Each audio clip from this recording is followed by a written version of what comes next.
Welcome, ladies and gentlemen. Your host, the Raven here, back with more Cuphead. Yes, sirree. I really like this game. This time we're going up against Cagney Carnation.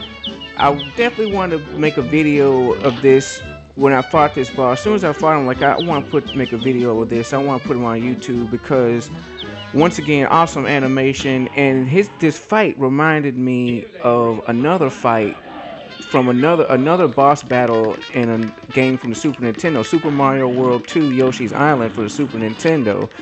In the third level, there's a giant piranha plant that you fight as a boss, and he reminded me of that. And that's one of the things I like about this game that it doesn't get talked about very often is the fact that not only does it look nostalgic, it brings the gameplay brings back nostalgic memories.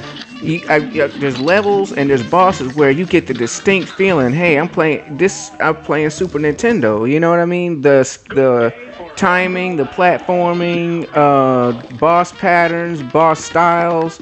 It's not like it's being copied. Like they just went back into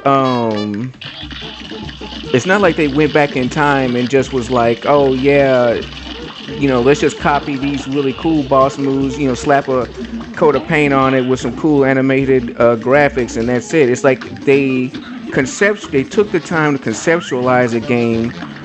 They capitalize on their knowledge. Obviously they played video games themselves. I mean, you can tell that they know games. They played them. They know them. They more than likely grew up with them. And they're super creative, and it just really shows in boss fights like this. And like all the boss fights in Cuphead, at first it seems like, I can't ever beat this guy. He's got too many moves. Sometimes you might feel like he's cheap. There's times where I've fought bosses or levels. I'm like, this sucks. This really cheap. This is bull crap. But that's just me running out of patience. When I keep patience or whatever, when I keep my patience and I'm focused and you're just having fun, it's not the game, it's your mood that changes. You get frustrated, you get pissed off, some things feel cheap to you or unfair.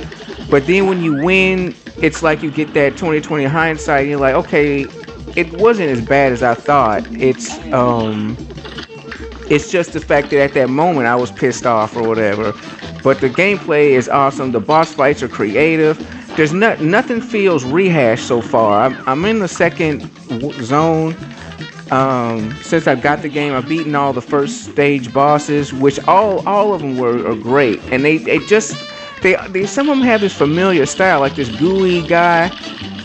They have familiar mechanics, especially if you grew up 80s, 90s, you grew up with the Nintendo, Super Nintendo, and to some extent the PlayStation 1. If you grew up and if that was your childhood playing those games and getting those games for Christmas and your birthday, or buying them if you got an allowance, that type stuff, you'll notice there's a lot of similar mechanics, but it's not like copy paste. It's done like with creativity, and that's how you should do nostalgia. You should visually, they obviously got A100 on that factor because, I mean, come on, it's 1930s animation. It's amazing.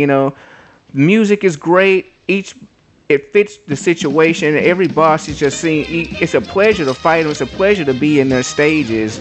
Even though you're dying a lot, getting your butt kicked. Once again, this is a tough game, but it's well worth it. It's loads of fun. I just recommend sticking with it. Every boss, it does have a pattern. They are beatable. It just takes sometimes you'll get a licking and a whooping before you get it down pat. But anyway, I'm your host, the Raven. Like, comment, subscribe, and stay tuned for more Cuphead action. Appreciate you watching, and have a good day.